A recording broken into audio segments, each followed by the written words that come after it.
Europe is preparing for a potential war with Russia.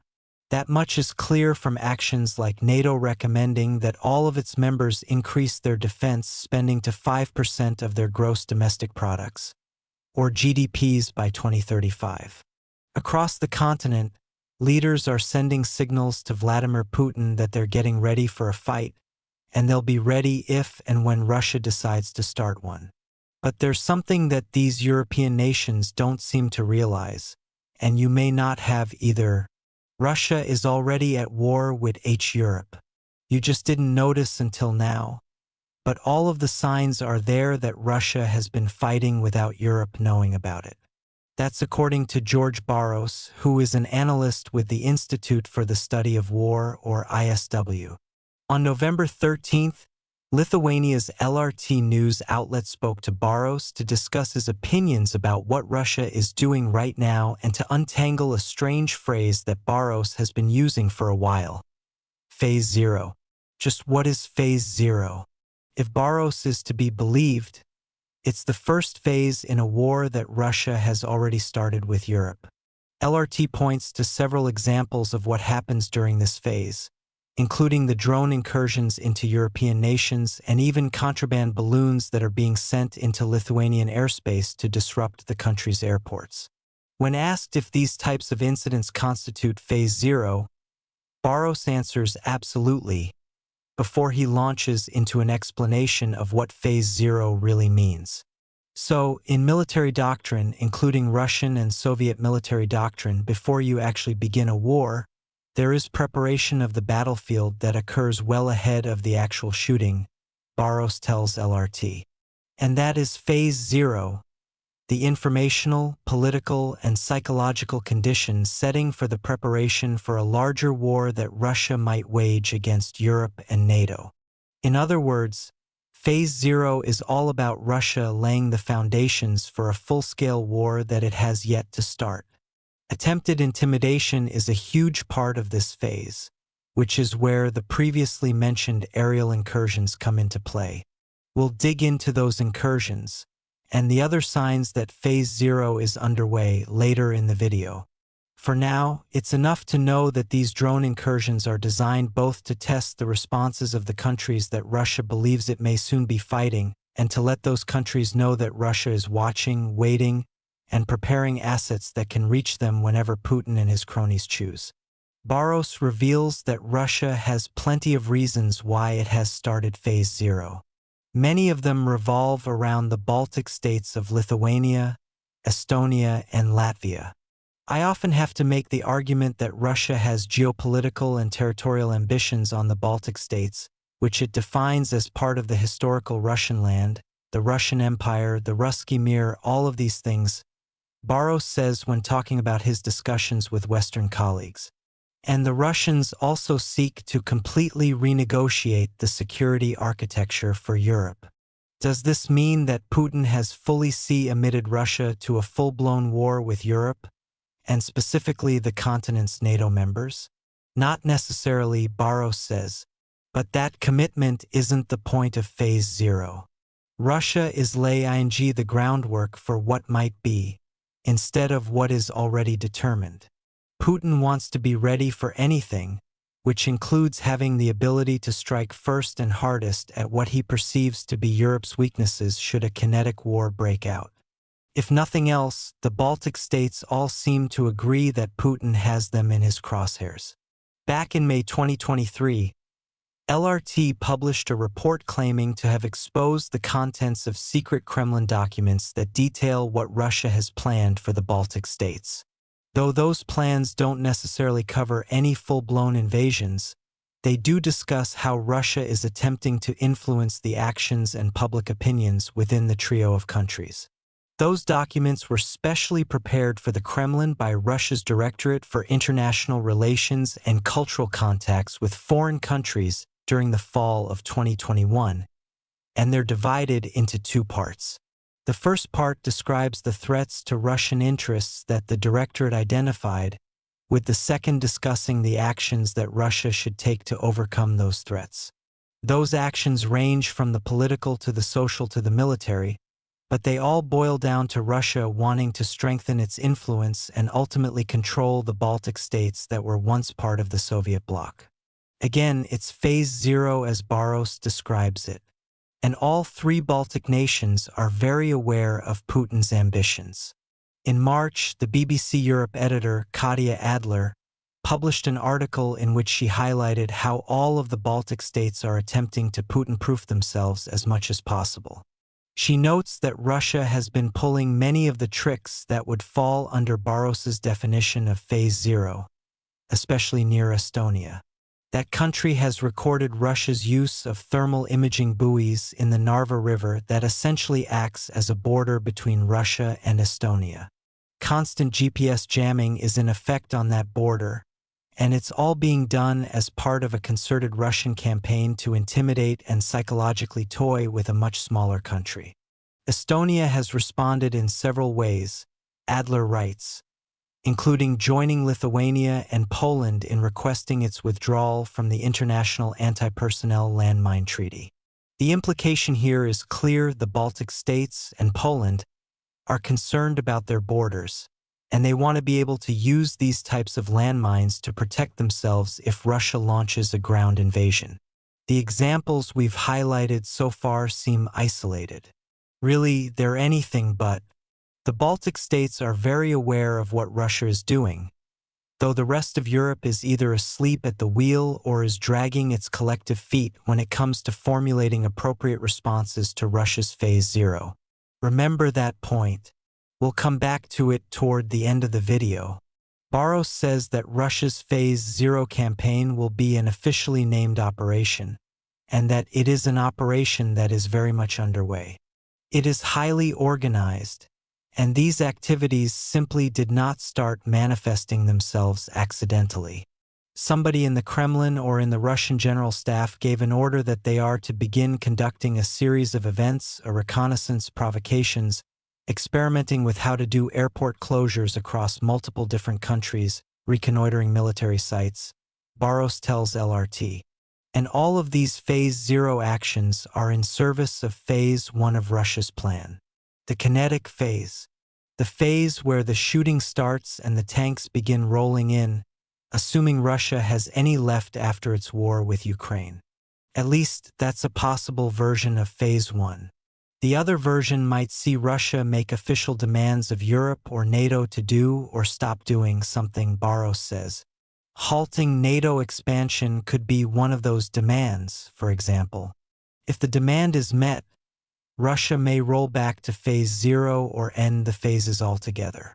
If the demands aren't met, that's when the kinetic war for which Russia has spent years preparing starts.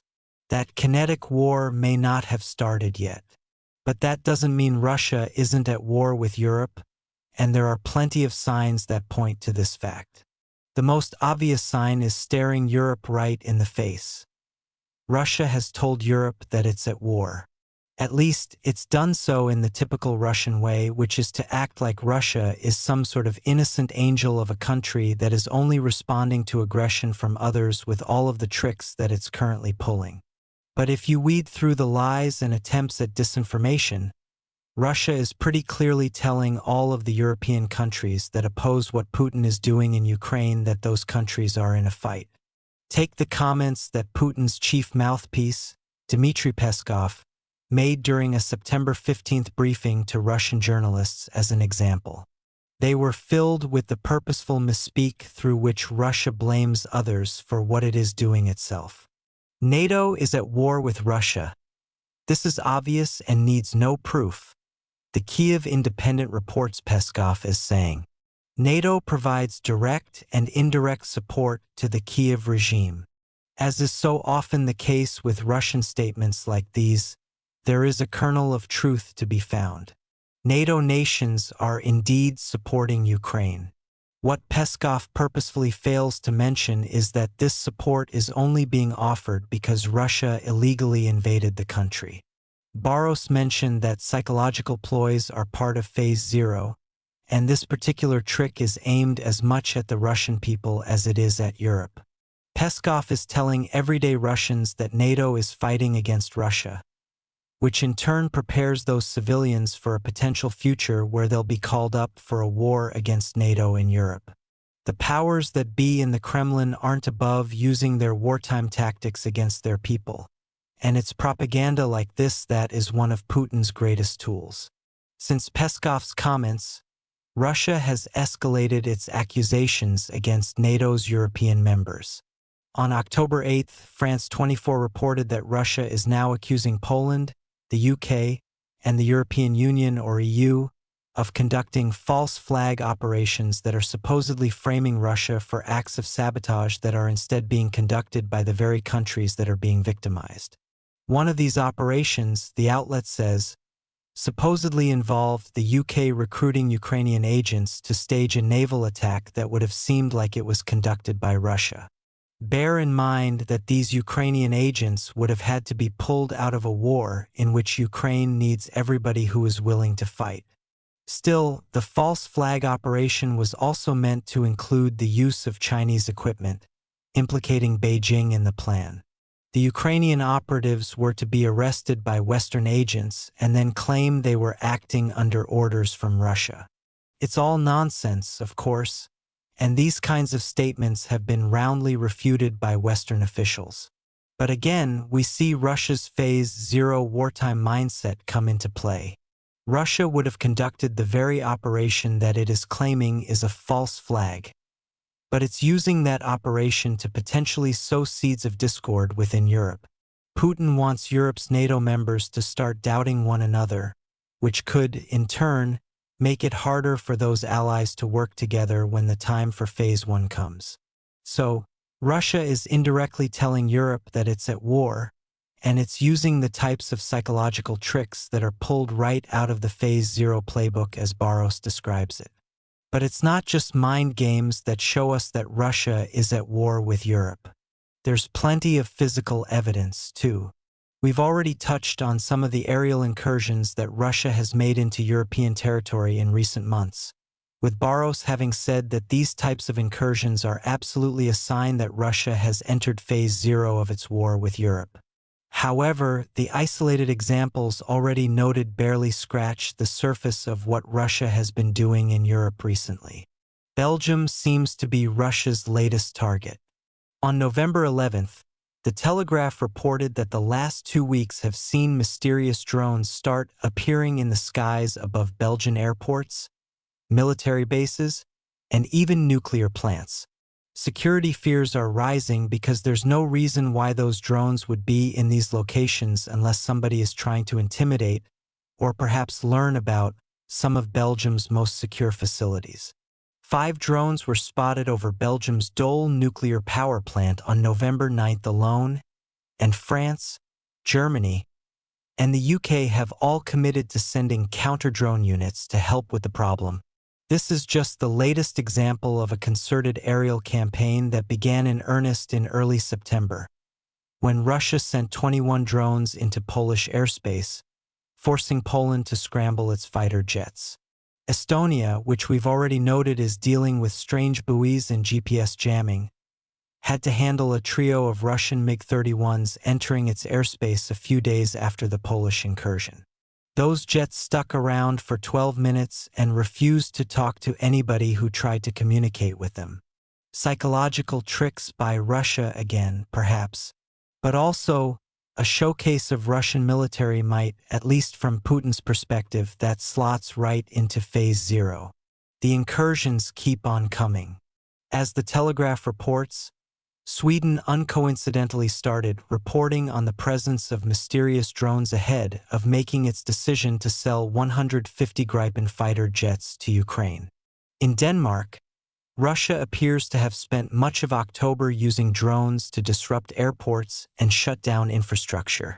Norway has also dealt with drone disruption targeting its airports. Germany's military installations have also become targets for drones, along with several of the country's airports. On and on it goes.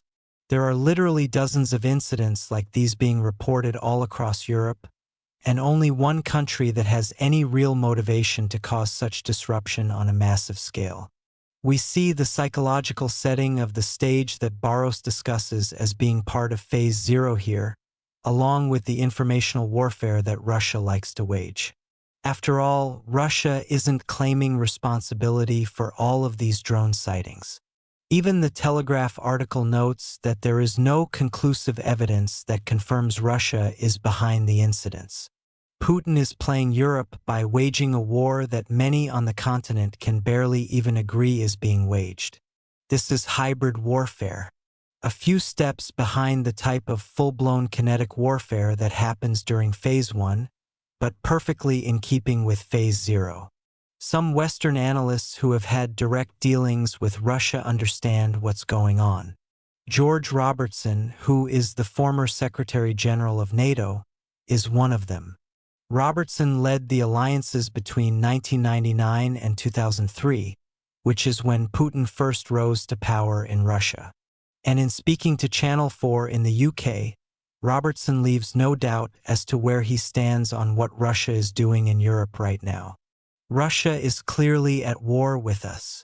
I've no doubt at all that even though we're not at war with them, they've clearly declared war on us.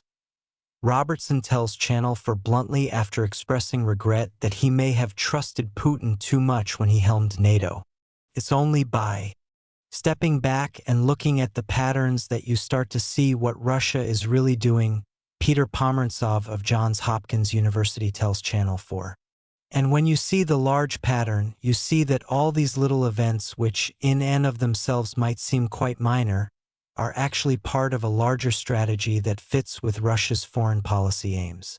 Those aims are to wage Phase Zero war across Europe in preparation for something much bigger that might or might not come later. There's even more evidence. Ever since the West started sanctioning Russian oil in the wake of the invasion of Ukraine, Putin has been building a shadow fleet of old tankers to transport Russian oil internationally away from the watchful gaze of the authorities. Estimates vary as to how many ships are in this fleet, which isn't surprising given its clandestine nature. However, the EU had identified 444 shadow fleet vessels by the summer of 2025, according to the Center for European Policy Analysis. Russia's leader has also spent more than $10 billion on building that fleet, Brookings claimed back in February, all of which gives us a sense of the scale of Putin's shady fleet of ships. A lot of attention is paid to how that fleet is helping Russia to circumvent sanctions, and rightfully so. That is the shadow fleet's main function. However, it should come as no surprise that there are already suggestions that Putin is using the fleet to launch Phase Zero attacks on Europe. No less than Ukrainian President Volodymyr Zelensky said as much in October, per The Guardian. Currently, Russians are using tankers not only to earn money for the war, but also for reconnaissance and even sabotage activities, Zelensky claimed. For some, including Ukraine's president, the evidence that Russia is at war with Europe is staring the continent right in the face. And Zelensky has been quick to argue that Phase 1, or the big and very real kinetic war, may be coming sooner than Europe anticipates. On November 13th, The Independent reported Ukraine's president as saying, "We think that if we push hard, the Russians will need a pause," Zelensky said of Ukraine's battle against Russia. But we have to recognize that they want a big war. They are preparing to be able to start such a big war in 2029 or 2030, in this period on the European continent. If Barros is right about Russia and Phase Zero, Zelensky seems to know something that most of Europe either doesn't know or is unwilling to accept. The war between Russia and Europe has already started. And it has the potential to get much worse if nothing is done about Phase Zero of that war. Earlier, we asked you to remember our point about Europe seeming to be asleep at the wheel when it comes to what Russia is doing. So, is Europe doing much of anything to take the war that Russia has already started back to Putin? There have been a lot of statements, but no real action. And though Europe's NATO members have committed to increasing their defense spending to 5% of their GDPs, They have about a decade to hit that figure per NATO's guidelines. Europe being so slow to respond to the fight that it doesn't realize it's in means that Russia has the advantage.